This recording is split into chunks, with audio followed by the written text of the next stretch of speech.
Sizzle सेठी जी मैंगलोर से। श्री हरिवंश महाराज जी, आपके चरणों में कोटि कोटि प्रणाम।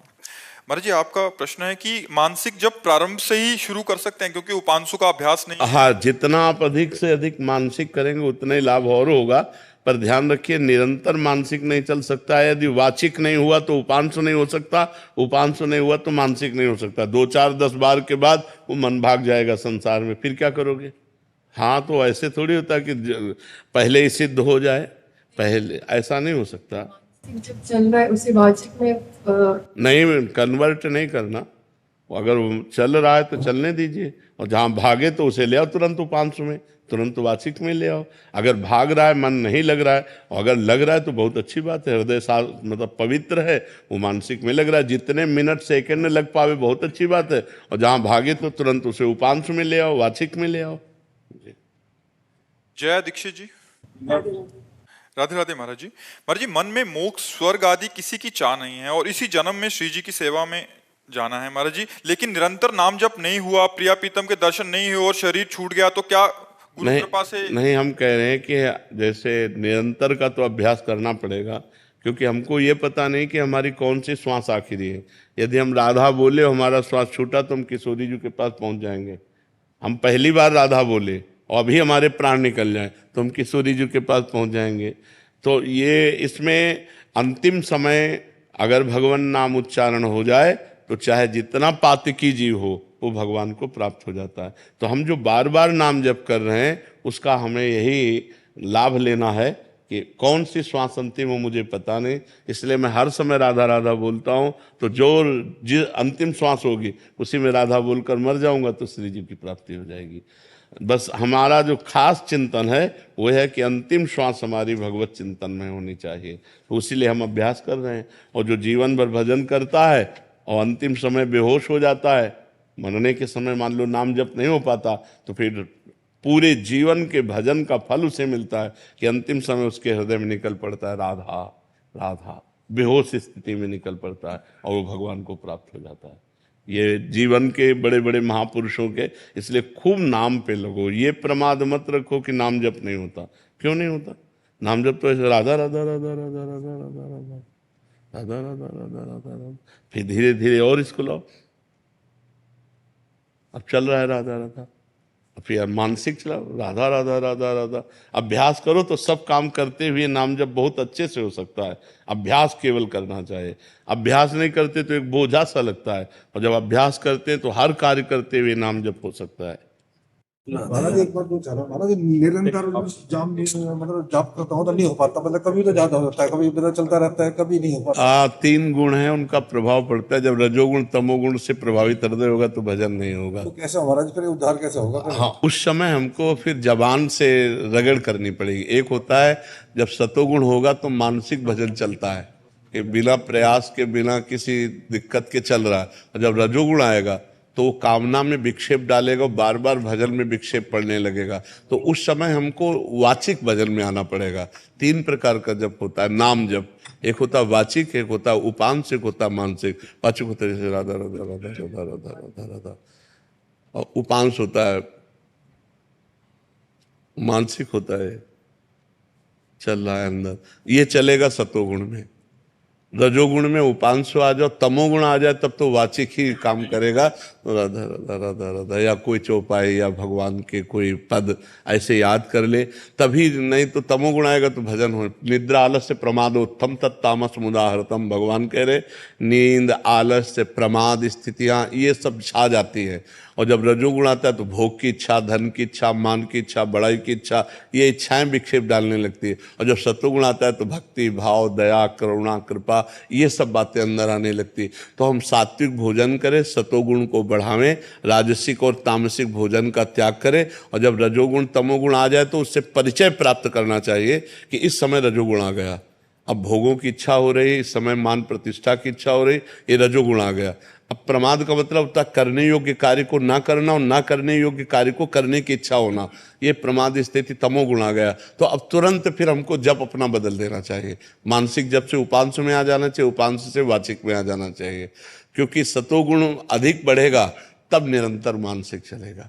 और एक बार चल पड़ा अच्छे से मानसिक पूरा 24 घंटे, तो तमोगुण रजोगुण को बाधित करता रहेगा, वो आ ही नहीं पाएंगे। नाम का ऐसा प्रभाव होता है। जब चलता है जब तो महाराज जी बड़ा अच्छा लगता है, मतलब जब हाँ। 2-4 घंटे चलेगा तो अच्छा लगेगा, मतलब बस दिमाग में लेकिन मोहित वर्मा जी। महाराज जी, हमारे घर में हम सभी चाहते हैं कि हमारी संतान के रूप में एक महान भक्त प्रकट हो, उसके लिए हमें क्या करना पड़ेगा? आराधना खुद करनी पड़ेगी। जब तक माता और पिता भक्त नहीं होंगे, भगवान के चिंतन परायण नहीं होंगे, सतोगुणी नहीं होंगे, तब तक भक्त संतान कैसे? ये तो बड़े भाग्य होते हैं।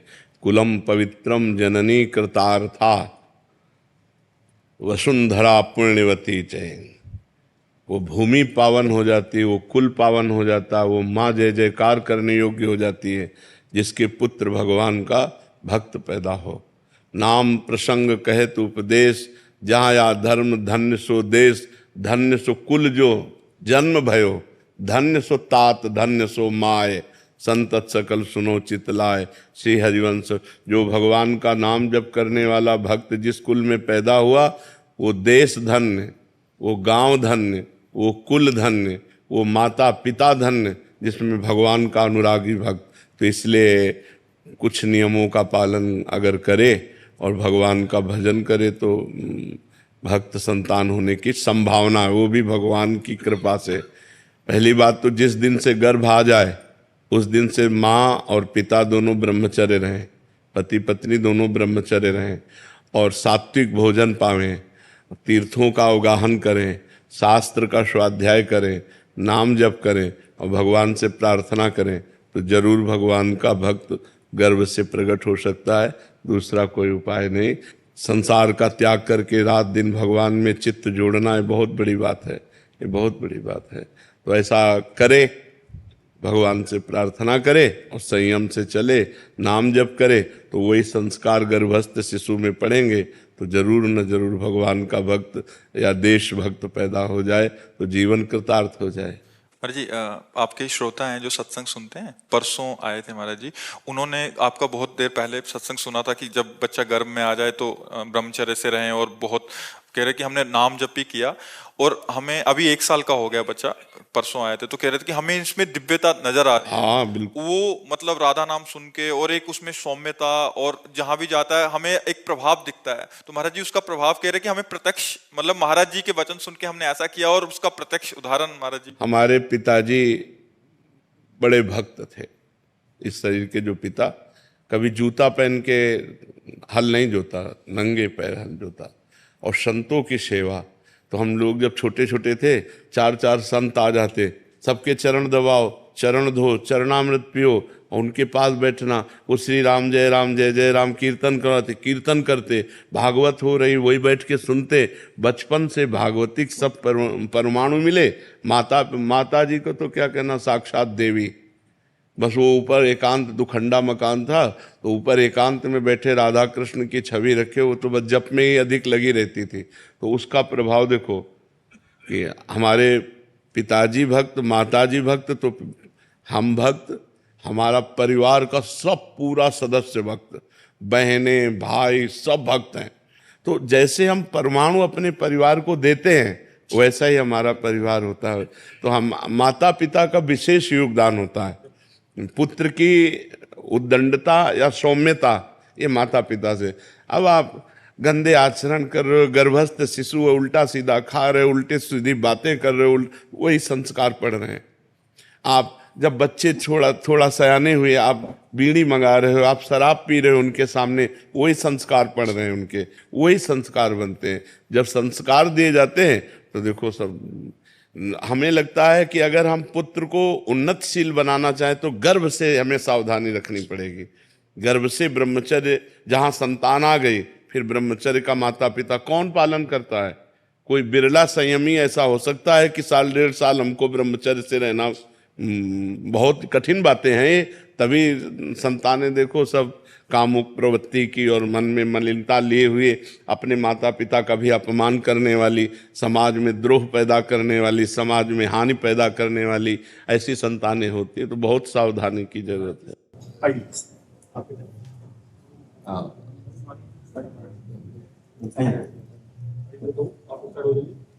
आपकी ऊर्जा लेने के लिए ही आए हैं। आपके दर्शन आप ऊर्जा देने के लिए आए हैं। हम अधम जीव हैं, आप कृपा करने के लिए आए। संत जन कृपालु होते हैं। जब भगवान द्रवित होते हैं तो संत जनों का संग मिलता है। जो प्रभु मोहि अनुग्रह कीन्हा, तो तुम आए दरस हठ दीना। अपनी तरफ से आकर आप अनुग्रह करके दर्शन देने आए हैं। विराज, बैठ जा। आपका आरोग्य की इतनी होते हुए भी आप इतनी समाधि में हो, प्रसन्न हो, देख के हमको बल मिलता है। जी, ये भगवान से चित्त जोड़ने से है। अगर हम शरीर से चित्त जोड़ें तो बहुत परेशान। जब भगवान से चित्त जोड़ते तो भगवान सच्चिदानंद है। सच्चिदानंद रूप, पंखा करो, सच्चिदानंद रूप आए विश्वोत्पत्त्यादि हेतवे। जो सच्चिदानंद है उनसे जब चित्त, तो आनंद में चित्त बना रहेगा। और शरीर नाशवान है, परिवर्तनशील है, दुख में है, इसमें चित्त नहीं देना। इसको गंभीर भाव से सहना है।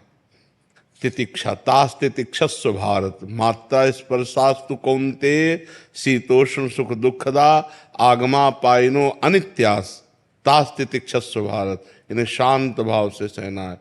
भीषण कष्ट में भी हम कष्ट रहित हैं।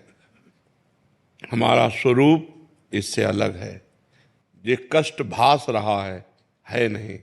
जैसे रस्सी में सांप भासता है, होता नहीं। जैसे मरुभूमि में जल भासता है, होता नहीं। ऐसे ही शरीर आसक्ति के कारण कष्ट भास रहा है नहीं। हमारा स्वरूप आनंदमय है। किसी भी अस्त्र की, शस्त्र की ताकत ही नहीं कि हमें छेद सके, भेद सके। अक्लेद अशोच से नैनम छिन्दन्ति शस्त्राणि, नैनम दहाति पावका, न चैनम क्लेदयन्त्यापो, न शोष्यति मारुता। यही अनुभव करना है। केवल प्रवचन करने से दुख दूर नहीं हो सकता, केवल प्रवचन सुनने से दुख दूर नहीं हो सकता, अनुभव से होगा। हमें अपने को इससे अलग देखना है। खाते पीते, उठते बैठते, चलते फिरते, इससे अलग रहना है। हमारा और इसका बहुत अंतराय है। ये विनाशी है और हम अविनाशी हैं। ये परिवर्तनशील, हम एक रस हैं। ये जड़ है, हम चैतन्य घन हैं। हम साक्षी हैं, इसके दृष्टा हैं, बस देख रहे हैं इसमें क्या हो रहा है। जो हो रहा है वो पहले से निश्चित है, कुछ नया नहीं हो रहा है। बस हम तो मगन है आनंद मगन। अब इसके विषय में पढ़े तो फिर बड़ा प्रपंच है इससे एकदम अलग रहे। समझ रहे हम, पण वो आचरण में आना धीरे धीरे आचरण नहीं कर रहे, समझ रहे हैं सब जी। बस प्रवचन तो बहुत हो रहे हैं, प्रवचन सुने भी जा रहे हैं, लेकिन उनको उतारना जीवन में सबसे बड़ी बात है। और उतारने के बिना सब व्यर्थ है। नायमात्मा प्रवचनेन लभ्या न मेधया न बहुना श्रुतेन। उपनिषद कहता है कि आत्मबोध बहुत प्रवचन करने वाले को नहीं होता। ये आत्मबोध बहुत प्रवचन सुनने वाले को नहीं होता। ये उसे ही होता है जो स्वीकार कर लेता है, जो व्रणित इसे वर्ण कर लेता है, इसे ग्रहण कर लेता है। और भगवान कुछ परिस्थितियां ऐसी दे देते हैं कि भागना ही पड़ता है इस शरीर से। अब इस शरीर की ऐसी परिस्थिति दे दी, डायलिसिस, दोनों किडनी फेल, ये परेशानी, वो परेशानी, ये दर्द, तो बस निकलो, इससे निकलो, इसमें फंसना नहीं है। ये मरेगा, ये आज नहीं तो कल मरेगा। तो अपने स्वरूप में आओ। अगर इसकी प्रियता में फंसे तो मरे हो, फिर तो फिर जन्म पे जन्म, मरण पे मरण, फिर चलेगा। होश में, सावधान। तो भगवान ने हमें कृपा करके सावधान किया, हमको ऐसी परिस्थिति दी कि इससे हटना ही पड़ा नहीं तो साधना का भी जब हम लेते हैं तो शरीर का पक्ष जोर हो जाता है, क्योंकि इसी से साधना होती है। साधना का भी पक्ष नहीं। साधना होनी है, जितना हम प्रयत्नशील हैं, साधना कर रहे हैं, पर शरीर से करवा रहे हैं, हम नहीं कर रहे हैं। हाँ, ये अभी चला जाए तो हमें इससे, हमारी साधना अधूरी नहीं है, हमारी साधना पूरी है। ये अभी नष्ट हो जाए, नाशवान, इसके सहारे थोड़ी हम अविनाशी को प्राप्त कर रहे हैं। हम अविनाशी हैं, हम वर्तमान में अविनाशी हैं, हम अविनाशी हैं। हाँ, विनाशी से हमारा जो लगाव हो गया है उसी को हटाना साधना है। विनाशी से जो हमारा लगाव है, अपनापन हो गया है, तदात्म हो गया है, उसी की साधना हम कर रहे हैं। कि इसको कष्ट देते हुए तितिक्षा पूर्वक, जैसे नंगे पैर आप चल रहे हैं या आप विविध प्रकार के तपों को ग्रहण कर रहे हैं, इसके लगाव को काट रहे हैं। लगाव का काट, कि इससे लगाव हटाना है। कि जैसे बोले हम तपस्या की, हमें बड़ा लाभ हुआ, तो क्या लाभ हुआ? लगाव हटा, इससे अपनापन हटा, तदात्म हटा। आप तो जो पूर्ण हैं उसको न कोई लाभ है न कोई हानि है। जो आप पूर्ण है न उसमें कोई लाभ है न कोई हानि है। साधना न होने पर कोई हानि नहीं है पूर्ण में, और साधना होने पर कोई लाभ नहीं है। तो साधना हो किसकी रही? इस लगाव को मिटाने के लिए। शरीर और इंद्रियों का जो संयोग भोगों में होकर सुखानुभूति हो रही, इसी को मिटाना है। और ये मिट गया तो सहज स्वरूप, शंकर सहज स्वरूप समारा, लाग समाधि अखंड पारा। चलते फिरते उठते बैठते हर समय सम स्थिति में जो महापुरुष है वो भगवान को प्राप्त महापुरुष है। और भगवान को प्राप्त करना नहीं है, वो प्राप्त हैं, बस ये लौट कर समझना है। थोड़ा लौटना पड़ेगा। ये जो बहिर्मुख होकर हम जगत में फंस गए हैं, अंतर्मुख होकर के बस उसे लौट कर समझना होगा। बिल्कुल वर्तमान में आप परिपूर्ण हैं, किसी साधन के फलस्वरूप परिपूर्ण नहीं है। वर्तमान में आप परिपूर्ण बस अनुभव करो, इस बात को अनुभव करो, तत्त्वम् असि, तुम वही हो, तुम वही हो जिसकी खोज कर रहे हो। जब खोजने वाले को मिला तो खोजने वाला नहीं रहा। जब खोजने वाला जिससे मिला तो खोजने वाला नहीं रहा, क्योंकि वही था, वही था। दूसरा कोई था नहीं। बस ये अनुभव हो गया तो हर समय क्योंकि आनंदमय अपना स्वरूप है ना, और दुखमय शरीर है, तो दुखमय शरीर से आनंदमय स्वरूप की यात्रा हमारी है। जो मृत्युर्मा अमृतम गमय, जो मृत्युमय शरीर में हमारी आसक्ति है, इससे हट करके अमृत स्वरूप जो हमारा स्वरूप है उधर चलने की यात्रा है। उधर लौटना है। अपने जो मना कष्टान इंद्रियाणी प्रकृति स्थान कर सती, वो परमात्मा स्थान है, इनको लौटाना है। अंतःकरण को समत्व में लाना है। जहां अंतःकरण सम हुआ, संकल्प विकल्प रहित हुआ, आप मुक्त स्वरूप हो। कोई कुछ मुक्त होने के लिए कोई औषधि, कोई तपस्या, कोई साध, आप मुक्त हो, मुक्त थे, मुक्त रहोगे। भाई यही समझने के लिए जो शरीर राग है, जो भोग राग है, जगत राग है, उसी को काटना है, उसी को काटना है। जिस साधन का अभिमान कैसे नष्ट होगा? गुरुजनों की सेवा में, गुरुजनों की सेवा में जब हम रहते हैं तो जो साधन बनता है तो गुरु कृपा से बनता है। जब गुरु कृपा से बनता है तो हम उसमें है ही नहीं, हम उसमें है नहीं। और जब हम उसमें नहीं हैं तो हमको फिर ज्ञान प्राप्त होना शुरू होता है। अज्ञान तिमिरांधस्य ज्ञानांजन शलाकया चक्षुरुन्मीलितम तस्मै श्री गुरुवे नमः। तो जब ज्ञान प्राप्त होता है तो इससे बड़े से बड़ा साधन हो जाने पर भी अपने में अहम नहीं होता, और बड़े से बड़ा असाधन हो जाने पर भी उसे क्षोभ नहीं होता। वो क्षोभ और अहम से दोनों से परे होता है। ये भी बात समझ लो, क्षोभ और अहम से बहुत परे होता है। जब गुरु कृपा से ज्ञान प्राप्त हो जाता है तो ना कोई प्रायश्चित होता है, ना कोई क्षोभ होता है, ना कोई हर्ष होता है। वो एक रस स्थिति है, गुणानुगुण वर्तन्ते मनुष्यापार्थ सर्वसा। गुणों से ये संचलित है, ये इसमें जो हो रहा है वो गुणों के द्वारा रहा है। इसका मैं करता नहीं हूँ, इसका मैं भोगता नहीं हूँ। बहुत आनंद का विषय है। बस चिंतन अपना अचिंत्य की तरफ होना चाहिए। हमारा जो चिंतन है वो अचिंत्य की तरफ होना चाहिए।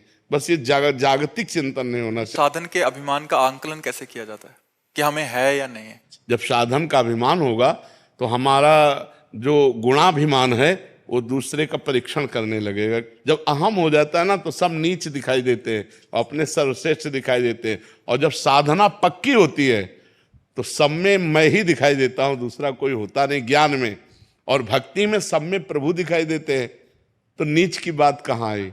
अगर नीच की बात आ रही है तो गुणाभिमान है, और जब अपना मैं स्वरूप आत्म स्वरूप सब दिखाई दे या सब भगवत स्वरूप दिखाई दे तो अभिमान कैसे आ सकता है। भक्ति में मैं सेवक, सचराचर रूप स्वामी भगवंत, मैं सेवक हूँ, चराचर रूप में भगवान है, और ज्ञान में जो मेरी आत्मा है वही सब रूपों में विराजमान है, दूसरा कोई है ही नहीं। जब दूसरा कोई है नहीं तो अभिमान किससे करें। अभिमान द्वैत से होता है, और जब द्वैत ही नहीं है तो अभिमान कैसा। तो इसलिए बहुत आनंद का मार्ग है। बहुत अच्छा लगा, बहुत अच्छा लगा। जी प्रार्थना करते हैं आपके लिए कि आपका स्वास्थ्य हर दिन में करेंगे, करते ही है। बहुत बार आपका वीडियो भी हम सुनते हैं, ज्ञान सुनते हैं, तो भी ऐसे होता है कि इतने अच्छे संत हैं, तो हम भी भगवान से प्रार्थना करें। जो होने वाला तो आपने बताया कर्म तो करेंगे ही, तभी हम प्रार्थना करेंगे आपका स्वास्थ्य शरीर। आप संतों की प्रार्थना से ही चल रहा है, नहीं कब का मिट गया होता।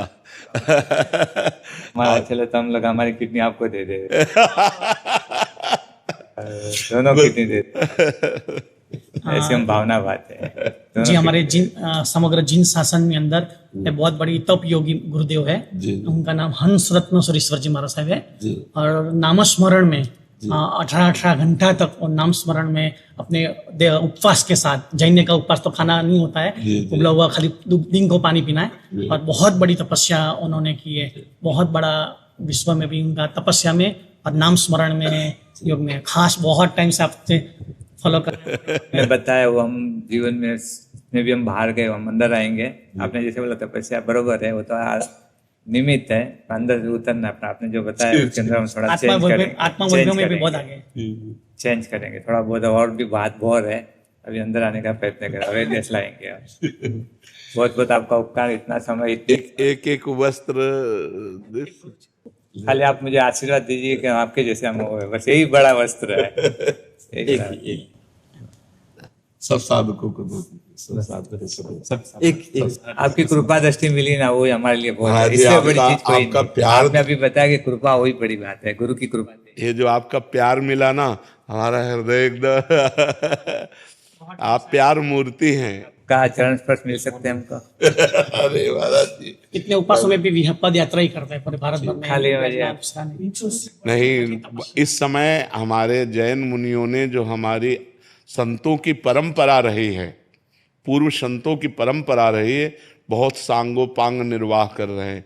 चाहे जितने देखो, पीटे भी गए, हाँ मार भी खाए, भूख प्यास भी, गर्मी सर्दी, ऐसी गर्मी में सब पूरे कष्ट सह करके अपने धर्म का पालन कर रहे हैं। हम बार बार प्रणाम करते हैं, इन मुनियों को बार बार प्रणाम करते हैं। एक्सीडेंट भी बहुत होते हैं, हाँ, बहुत हाईवे पे बहुत होता है। हर साल 10-15-25 महाराज साहब एक्सीडेंट में चले जाते हैं, बिल्कुल, उससे भी ज्यादा जाते हैं। बिल्कुल बिल्कुल। 25 गाड़ी लोग हम पैदल चलते हैं ना, तो गाड़ी ओवरटेक करके उड़ा देती है, साइड में चलते हैं तो भी उड़ा देती है। मैंने उनका उड़ाने का भाव नहीं है, पर हाँ, कंट्रोल बिगड़ गया, कंट्रोल नहीं रहते। मैंने उनको जल्दी जाना है हर आदमी को। जी जी। तो इससे हर साल बड़े गच्छातिपति से लगा के 25-30 साहब साधु साधु दोनों, पर बहुत खराब इससे उनका मौत होता है एक्सीडेंट में। एकदम चले गए तो आंदा नहीं, पर जो चले नहीं गए, बीच में रहे ना, तो फिर उसको दर्द सहन करना बहुत कठिन। तो भी हमारा विहार हमने रोके नहीं, चालू है, संभाल के चलते हैं।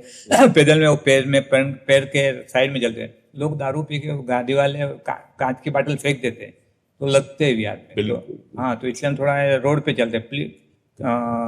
मलाई वाला रोड रहता है ना, वहाँ चलते, वहाँ रहता है तो गाड़ी का ये रहता है। तो हमारे वडीलों ने बोला कि पैर में कपड़े के पहन के अपन चलना, अपन साइड में चलो, वो आलोचना दे देंगे। ये आत्म विराधना बड़ी विराधना है। बिल्कुल बहुत उपकार आपका। आपका पूरा मुनि मंडल भी जबरदस्त है।